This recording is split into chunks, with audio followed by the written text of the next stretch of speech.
Alrighty lads, it's that time of the month where I have to let you know about what is going to be coming out on the NA side of things for the month of February, and it's going to be a pretty decent month. Not too hype, but not a lack of content coming out, which may be refreshing for a lot of people that have kind of just been sitting playing through Lost Belt 7 for the last like 3-4 weeks, especially because it has a built-in delay for parts 1, 2, and 3. So it may be reassuring to know that we're not only going to be getting a good event, but also some decent side content for this month. As per usual, if you enjoy being informed on all things going on the NA and JP side of things, make sure you drop a like on the video and subscribe to the channel, as I do upload FGO content every single day. It might not be at the same time every single day, but I ain't missing a day, alright? So with that out of the way, let's just start diving right into this, starting off what we're probably going to be getting here in a couple of days. Technically, this is still for the month of January because it'll probably release this week, but it is the next thing that we can expect kind of going into the month of February, and that is going to be Advanced Quest Part 13. Now, I probably will go ahead and drop a full guide on this, going a little bit more in depth on this one, but I can at least reassure you that this is not one of those more annoying ones at the very least. There is going to be one for the Ghost Lanterns, for Feathers, which is a really good one, and then we're going to be getting one for Bones as well. The Bone one is going to have you fight kind of like a pseudo-boss version of Mao Nobu, but it's not so difficult that if you have somebody like, say, a free-to-play BB, the Moon Cancer, that can kind of beat the Avenger that is Mao Nobu, you will be able to get through this one. She does have some annoying mechanics where she can be a little bit beefy, and she can kind of like remove your buffs and stuff along those lines, but I went into that with no knowledge on that, just to kind of get it cleared so I could have extra Saint Quartz for the low-high summons a couple of months back, and was able to get through it kind of barely. Like, I was able to kind of skeet by with the skin of my teeth, but I was still able to get through it kind of going in there blind. So as long as you have a solid enough DPS, you will be able to chew through this one. It's just being knowledgeable about the fact that she will have some defensive buffs to make herself pretty beefy, and she will be able to remove your buffs. So just keep that in mind. Maybe bring something like a Zhufu to protect your buffs, bring somebody like a Santa Nightingale if you have her, and then just bring one of your stronger DPSs. Do be in mind, though, that if you do decide to bring a Berserker DPS to kind of get that super effective type advantage, and you don't have somebody like a Moon Cancer, she will hit you rather hard. The Ghost one is one that you can cheese as soon as you learn the mechanic. I mean, they have this whole, like, oh, we're, like, putting curses around and we're giving ourselves buffs, but if you can bring stuff like, say, Pierce Invincibility, you can kind of just get to this one really quickly, so just slap on maybe even just a Pierce Invincibility CE on one of your servants so it's always live, and you can kind of clear through that one really easily. And then there's the Penthesilea one, which you can do one of two ways. You could try to do it on hard mode and just clear out all of her guards as soon as possible and then have to fight some super Penthesilea. Even then, she only has 157,000 HP, so if you're prepared to burst her down, you can go that route, or you can go the intended route of just defeating the guards one by one and then having a more manageable Penthesilea to kind of go and fight. Either way, Penthesilea herself is not too strong, again, only rocking about 150k HP. So as long as you have a decent single target or a really strong AoE that has, say, power mod against Penthesilea, you will be able to take this one out quick, fast, and in a hurry. One thing that we may be getting, and I don't know if we already have it by the time of me recording this video, but over on the JP side of things, they did have a questionnaire that came out that gave them 4 summoning tickets just for finishing the questionnaire. I don't know if we'll get this because sometimes we get things like this and then sometimes we don't, but it is something to kind of keep your eyes peeled for. I'll probably drop a YouTube short to let people know that it is out if we do actually get this. But it is just something to be mindful of, that you may have 4 summoning tickets coming around in the next couple of days to next couple of weeks. Then we have the 27 million download campaign, which this is going to be piggybacking off the Lost Belt 7 stuff that we got, because if you saw the Ereshkigal altar that we got in there, and spoiler alert, if you've somehow gone the last 2 years without knowing that Ereshkigal has a skin, we are going to be getting the Ereshkigal altar skin in the game,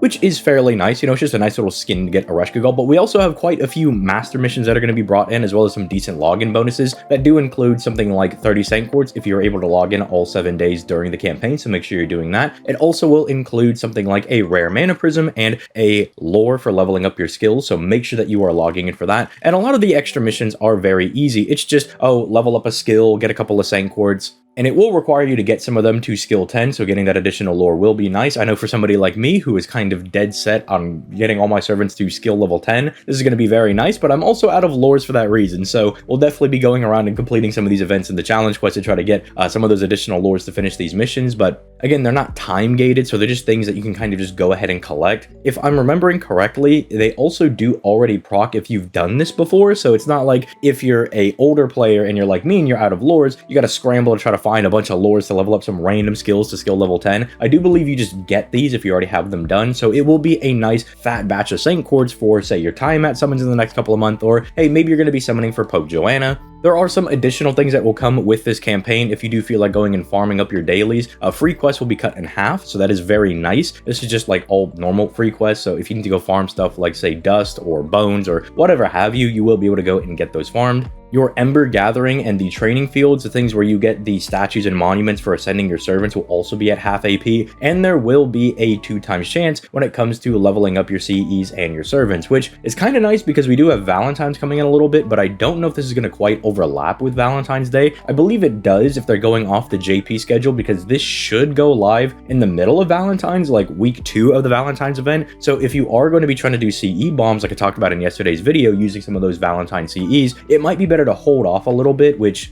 might not be all that hard, as it's going to take you about like a week to kind of get into the groove of farming the event, you know, getting all your CEs ready, farming some stuff, getting the chocolates, and whatever have you. And so then it'll be a really easy time when it comes to leveling up all those CEs. We are also going to be getting a Romani CE added to the Da Vinci shop. It gives you additional QP and Master EXP. It's not one of those things that, oh my goodness, you gotta have this. It's kind of more win more when it comes to farming QP or your Master EXP, because it's an additional 5%. But as long as you have stuff like, say, the Bella Lisa CE, or, you know, the original Mona Lisa one, you know, you'll still be fine when it comes to farming. It's just an additional CE you can throw in the back line, kind of like Detective Foe, where you just get that additional 5% if you're trying to min-max the amount of stuff you're going to be getting. There's also going to be an additional 5 tickets in the shop, so make sure you do not slack on getting those, as they are also very, very cheap at only 20 mana prisms for a ticket, so make sure you're getting that done. And then obviously, because Ereshkigal is going to be getting a skin, she's going to be going on Raid Up. If you want to know if this is a character worth summoning for, she's just one of those guys that's always going to be really good. She gets a buff in about a year from now that makes her even better when it comes to doing CQ content, but also when it comes to farming, because after she gets this ability to lower her skill cooldown, I believe she's able to do farming with Black Grail, which makes her very, very strong, especially if you don't have somebody like, say, Melusine, or you don't have Archetype Earth, you don't have a Buster Servant that's able to do these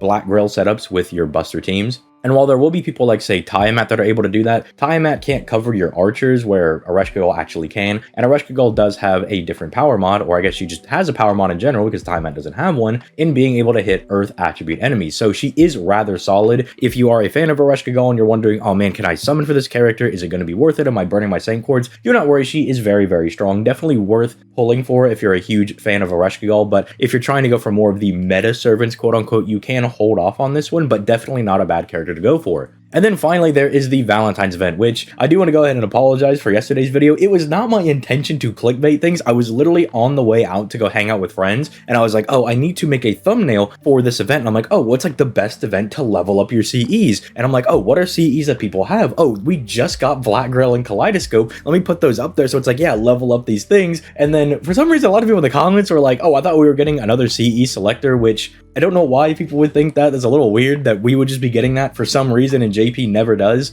Especially for something like Valentine's Day, there was like no special event coming around on that. But if you felt like you were clickbaited on that, that was not my intention. I was literally on the way out and was like, okay, what do I put in the thumbnail for this? I'm like, oh, you're gonna level up CEs. Yeah, it's a really good event for leveling up CEs. Level up these really broken CEs you got during the last anniversary. So again, not my intention. Want to apologize if you did feel like you were clickbaited on that. That was not what I was going for with that one. It was just, hey, level up these really strong CEs. But on that note, that is pretty much what I think the main draw for Valentine's Day is. Sure, we are going to be getting the new servant Popish Joanna, who did release, or technically was debuted in the Trom story chapter. If you haven't read that far, I'm not going to go into too many spoilers on why we have a Lady Pope over here. It's kind of integral to her plotline in there, and it's very sweet and wholesome. It kind of makes me want to summon for her a little bit, but unfortunately, as she is a pretty solid, I would say, pseudo DPS slash pseudo support, as she can kind of support the party, but at the same time do a bit of decent damage herself. It's not exactly like she's a needed servant, which might be fitting if you know a little bit of her lore and you've read the Trom story chapter.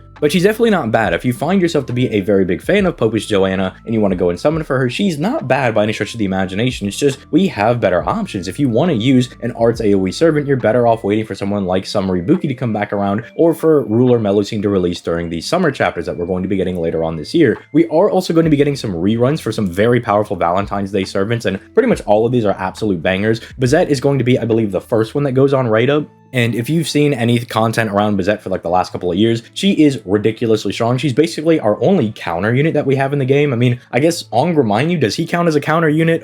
But not really a high bar when it talks about getting the counters off of Ongreminyu. Bazette effectively does her NP's damage whenever she's attacked by an enemy, and her own NP taunts everybody to attack her, so she can just do a bunch of damage on bosses. It can't break bars, so you gotta remember that you gotta plan accordingly for that, but she just does so much damage. She can crit super hard, has a really large battery, and then hits the enemy for really big counters that she can make some boss fights really, really easy. So if there is a servant that you're going to be considered going for, instead of going for Pope Joanna, you might consider Bazette over here, especially if you're a newer player. Technically, you can use her as a farmer because she will taunt everybody to attackers, so instead of doing an AoE NP, everybody hits her and then she hits them back, and technically you are quote-unquote 3-turn farming. MHX Alter is also very strong. She'll be going up on right up towards the end of the Valentine's Day rerun. And the reason I bring her out is that she just does a lot of damage. Her neutral damage, just being a single target berserker, is ridiculously high. She can just absolutely Tim-Tam slam people into the ground, while also having two really good power mods against sabers and good aligned enemies. Sabers and good alignment also do have some pretty decent overlap, so she just butt blasts those guys into absolute oblivion, so is definitely a servant worth rolling for. There also is Nero Bride, that if you are finding yourself lacking, say, a Ruler Scotty or a Caster Artoria, she can fill in that void and also slot really well into those team comps, giving you a 40% attack buff, which is massive, giving you 45% NP gain, a 30% battery, and a 50% Sky Attribute power mod, which are all very, very powerful. Especially, again, if you run into some of those 90++ nodes and you're fighting some Sky Attribute enemy and you have nobody with power mod, you at least get some additional damage against them, and it might help you out in those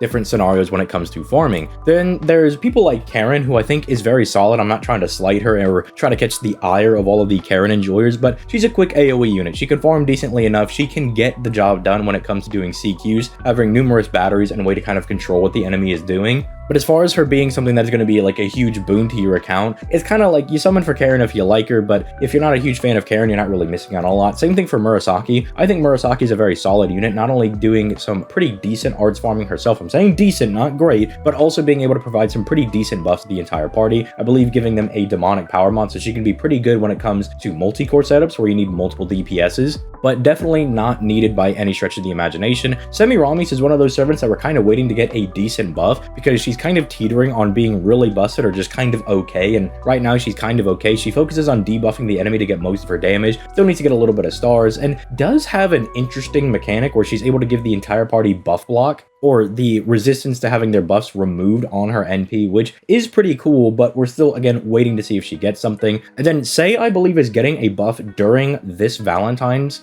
I think this is when she gets the battery that definitely helps her farm a little bit easier, getting that additional battery to help her push through nodes. But again, kind of like Karen in the way that unless you really like Sei and you want to use her for all of your farming, this is a servant you can definitely go and skip out on. Now, the Valentine's Day event itself, I will probably do a proper event guide when it's actually announced over here on the NA side of things and we know when it's going to be releasing. But functionally, the main gimmick of the event is that you go and farm the event, you get these chocolates, you give them to your male or female servants, and then they will give you a CE in return. And you can either hold on to those and just kind of keep them for memorabilia, but you will get these every single year. If you use these CEs, you will always get another one the next year. So say Jalter gives you a CE, you use it for whatever reason, Jalter will always give you the same one next year with the same dialogue and everything. So you're not really missing out on anything if you do decide to use them, and they are very strong for CE bombs. So if you're trying to level up some very powerful CEs, say you have a Black Grail that's like 2 or 3 CEs limit broken, or God forbid fully max limit broken, you could bring out the full power of that Black Grail by fully leveling it up using some of these CEs. Same thing goes for something like Kaleidoscope, or maybe even something like Aerial Drive or Cranking. Any CEs that you use, whether they be summonable or free to play, if you find yourself using them a lot, it's not a bad idea to go ahead and level them up because you're going to get additional stats, whether that be 2k HP or, 2k to potentially even 2400 attack, depending on if the CE is old enough and strong enough like Black Grail, that it will make a difference, especially if you're trying to eke out little bits of damage or get a little bit of HP to survive in some of these boss fights. So it is definitely something to consider. Again, I'll probably go more in depth when we actually get to the event guide itself, but this is pretty much everything that we're going to be expecting for the month of February. I would expect that we're going to be getting the advanced quest within the next week, and then the next following week after that, we'll probably see the Valentine's Day event start properly, and then we'll probably get the download campaign the week after that, and then, obviously event will go on for like 3 weeks. We'll probably see maybe another advanced quest slotted in there. Maybe they'll throw that in there to kind of like bump those two into the month of February, but we really don't have any reason to believe that they're going to try to speed things up or try to rush us in some additional content. So that's probably what you could be expecting in the immediate future for the month of February. But as per usual, if you enjoyed the video, found it entertaining or informative, I would appreciate a like on the video and a subscription to the channel, as I do upload these videos every single day, and it's absolutely free and helps me out more than you know. There's also stuff like the Twitch down in the description down below, where I stream every Monday, Wednesday, and Friday, starting at 6 to 7 p.m. Central Time. We did not stream last week because that was, as some people know, we had to go put my dog down, and I was a little distraught about that, but I am feeling a bit better. In fact, we actually even got a new dog, 2 of them, so that has been filling my life with a lot of joy and has been keeping me rather busy. So we will be back to the normal streaming schedule. I kind of want to stream on Tuesdays and Thursdays as well, and that would, of course, take place over on the Twitch exclusively. So make sure you're followed over there if any of that in particular interests you. There's also the Discord down in the description down below, that if you need any help with FGO or other gacha games, we have people that play all sorts of things in there. So be sure to go ahead and join, share what you're doing in FGO, or share your love for other gacha games or any just normal games that you're playing. You know, it's a Discord server. You know how that works. And finally, there's a Patreon down in the description down below, where I upload some videos for patrons exclusive over there for people that want to go that extra mile. And then also there is an exclusive chat for the patrons in there as well, that if you want to see some video uploaded over to the Patreon, you can just be like, hey, ZTL, will you upload this video? And I'll be like, you know what, I'll get right on that, drop it for the patrons. So if you are interested in going that extra mile, that exists for you down there. But again, don't feel pressure to do it. It's just for people that want to do it. With all that being said, I'm going to go ahead and get out of here. You guys have yourselves a nice day, and I will catch you guys in the next video. Peace, late guys.